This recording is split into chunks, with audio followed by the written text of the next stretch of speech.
I was a kind of healer once, but no more.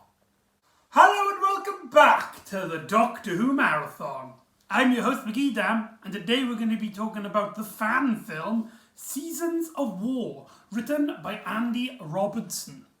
This fan film is very unique in terms of what we're talking about. It doesn't feature any recurring actor.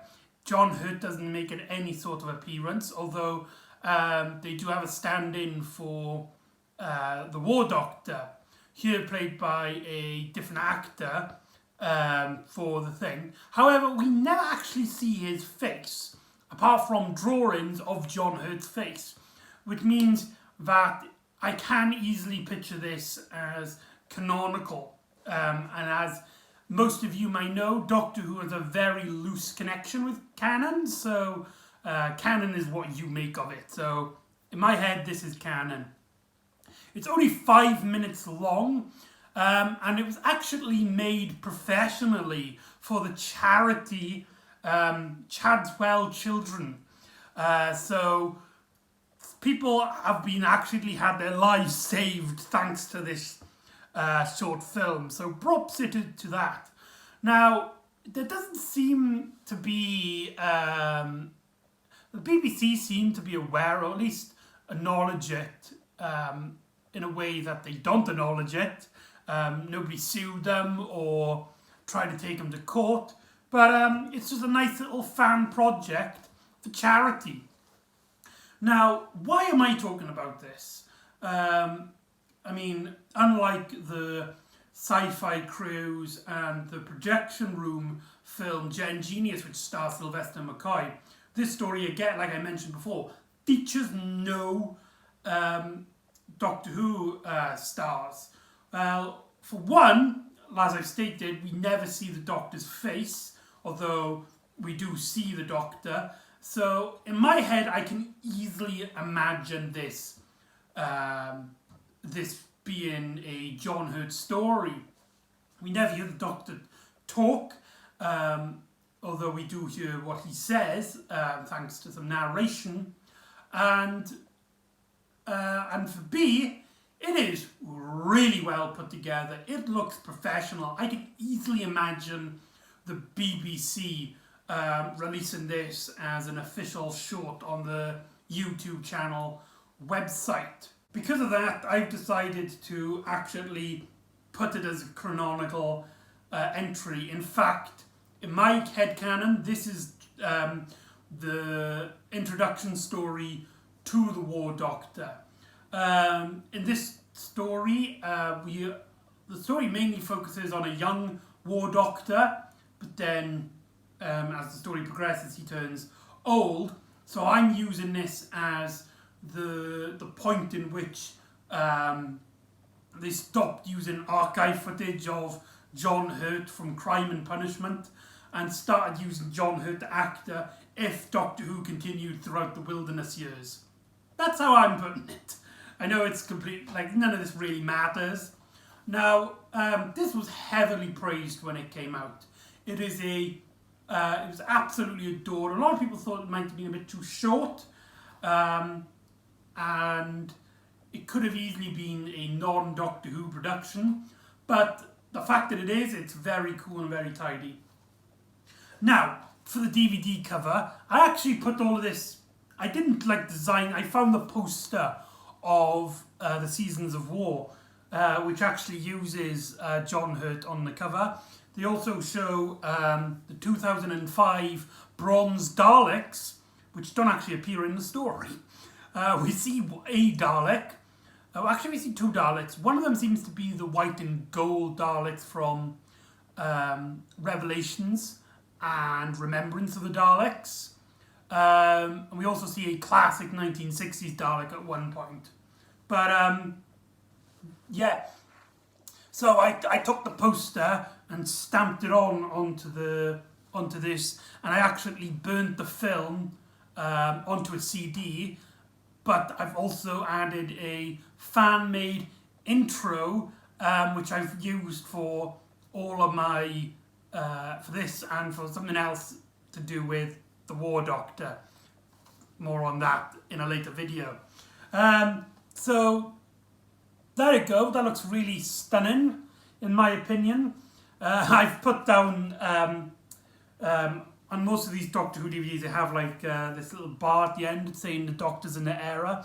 I've put down that John Hurt was the Doctor from 1999 to 2004. I don't know. I just thought that would be a really nice idea. But I guess it has to be now 2003 because with Christopher Eccleston's Big Finish stories, I guess that could count as a second season in a way. So now, so Christopher Eccleston now has 2 seasons technically. So I don't know. It doesn't really matter. Here's the spine, if anyone's interested. The font of the text is a bit off. However, it still fits really well on the shelf. And here is the back, the little text, and there's this really stunning shot right at the start of the story. So there you go, on to the actual narrative of the adventure. So the story follows actually this little girl. We never actually find out her name. She's credited as the artist. So I'm guessing that's like her Time Lord name. And she basically, the entire story, I mean, like I said, this is only 5 minutes long. Or 4 or 3, I can't remember it now. But it's a really short film.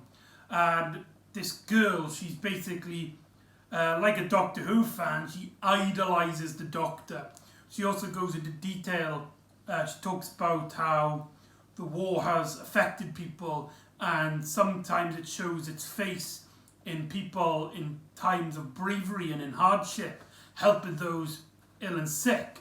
But sometimes, more than often, it rears its ugly head.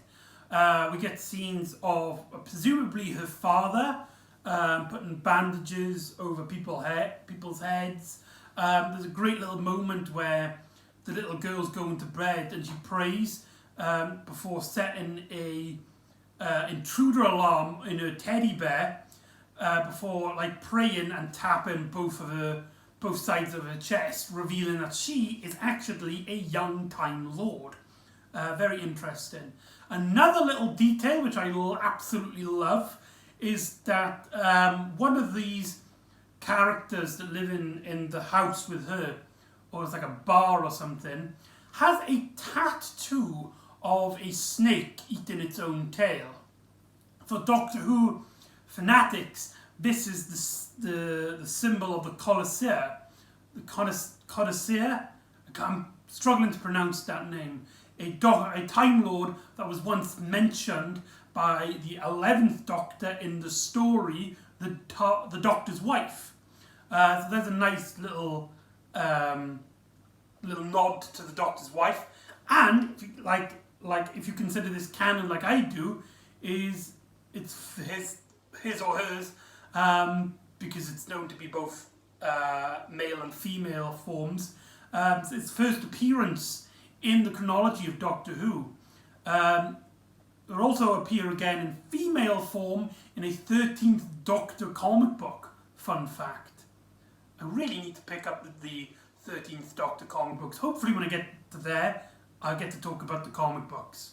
Someone remind me when I get there to tackle those. Thank you. But anyway, so she's basically also talking about how, like, some people basically in this war have been idolized as heroes.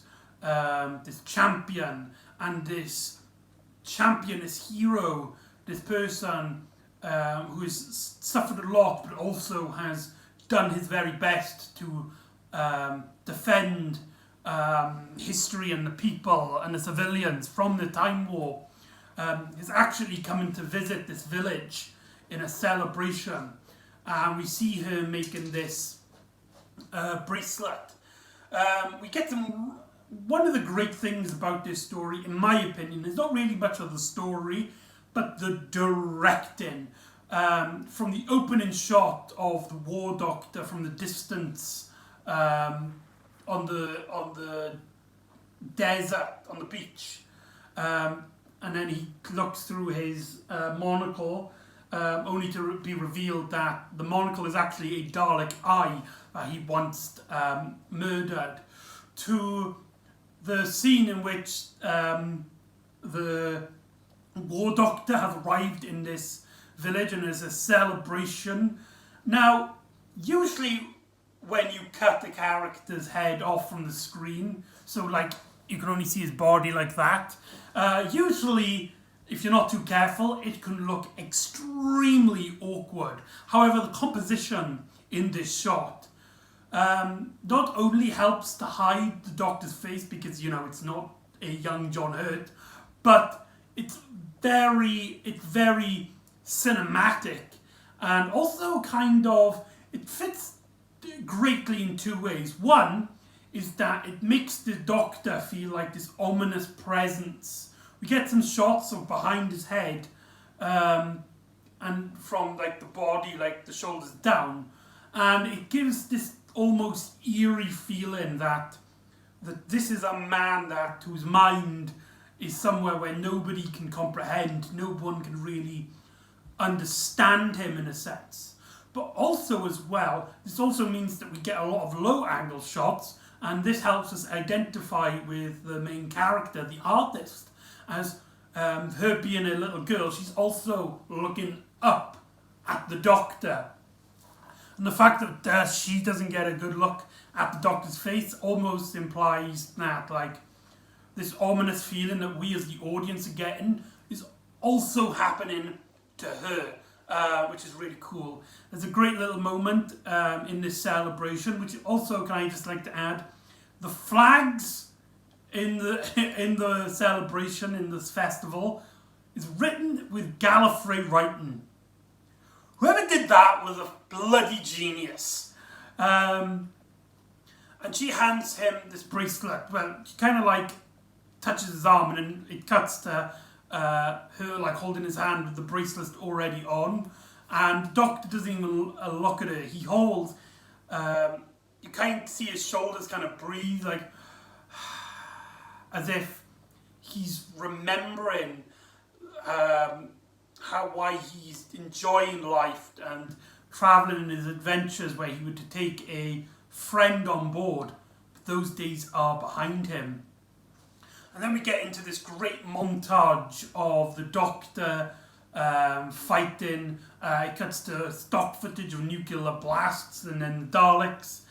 We also get a great zoom up on the sonic screwdriver. We also see the War Doctor's TARDIS, which is a amalgamation of the 80s TARDIS round things, as they're known, with the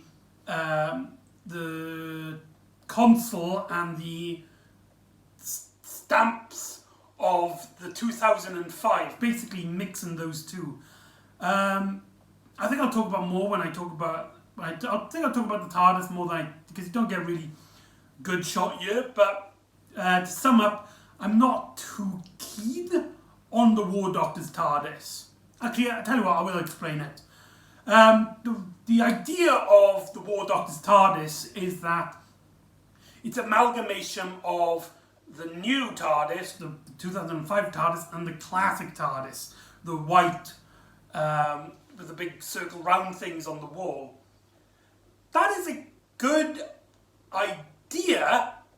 The issue I have with it is that the round things, the other side of the amalgamation, because it's supposed to be like caught in these two eras, shouldn't be the white round things. It should be the 1996 TV movie, my favourite TARDIS design, and they didn't do it. Maybe there's some sort of copyright, or maybe it was too high budget for Day of the Doctor, because that TARDIS looks like they've put a little shit ton of money in it. But little rant over.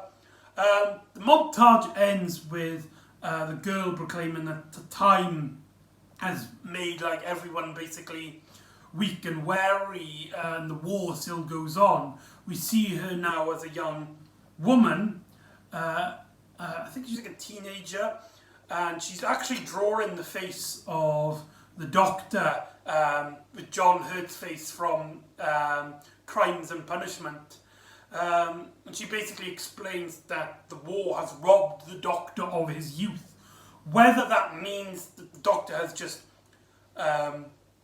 fought so long that he didn't get time to really enjoy his life as this incarnation, or because, you know, it's a time war, he literally at one point aged, is uncertain in a sense. I think the impression is that he fought in the war for so long. That's the premise I'd like to go with. But however, I like that it's ambiguous, and if you're not a fan of that, there is this other route that you could theoretically take, to which the Doctor actually knocks on the girl's door, on the artist's door. And whoever plays that girl, I think it's a different voice from the actual narration, but whoever plays that girl in this scene, my God, what a powerful face she has. She looks up at the Doctor, and she's got so much emotion. She's got this sadness, this awe-inspiring, almost kind of fearful as well. That little moment is so well shot and acted. I don't know what it is. There's just something about that that's like, I was just like, whoa, that is a very well shot scene and a very well acted scene, in my opinion.